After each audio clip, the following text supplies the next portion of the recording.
Hey guys, so haven't done the Messi's body feint in quite a long time. I've been working on other moves, but every couple sessions I do record myself just to like make sure my form is on point.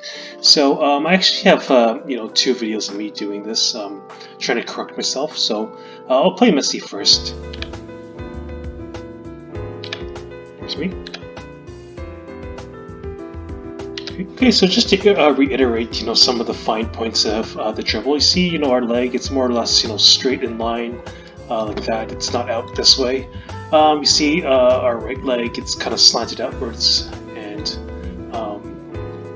also, our body's upright, and then, as we of course go and we stick our leg out like this as our shoulder drops.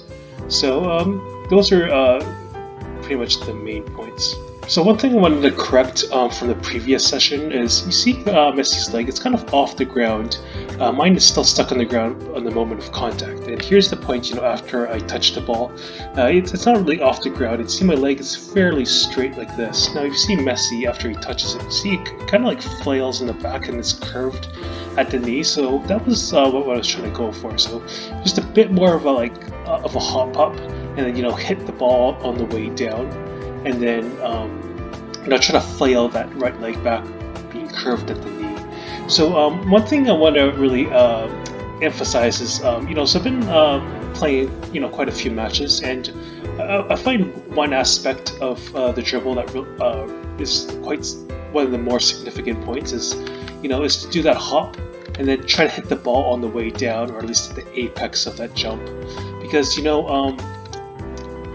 the defender might try to think that you're going to cut this way. So if you're already falling down, you might think you're trying to accelerate with that leg and then really go down the line. Whereas if you kind of touch the ball as you're hopping up, you have to wait for that momentum to stop after you fall, and then take an extra step before you accelerate. So it makes the defender have to kind of react a bit harder.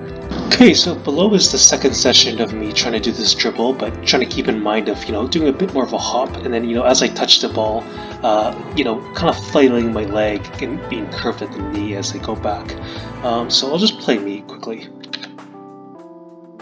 So one thing I noticed is, I never really consciously tried to flail my leg back and bend at the knee as much before. I was aware of trying to do the hop and then trying to hit the ball on the way down, but I find a lot of flailing my leg. I was able to bring my right leg a lot closer to where my left leg was touching. So kind of see my right foot, it's kind of more or less pointed directly to where I was going. I found before, I had my foot, it was more or less out further away from my left foot, and it was pointed this way.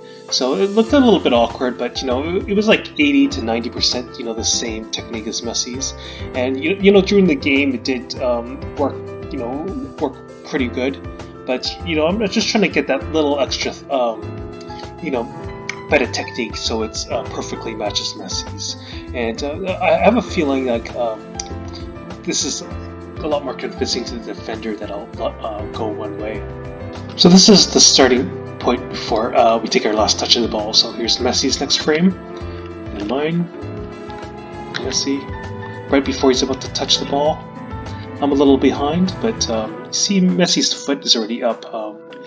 See, as I touch the ball, I could jump just a little bit earlier, but it's more or less the same shape. So maybe for the next time I'll just remember just to jump a little earlier and experiment with that. So after he touches the ball and lands, see Messi's leg is a little bit back and more bent than mine, so just something to keep in mind, just to fine tune, just for that extra little bit of technique.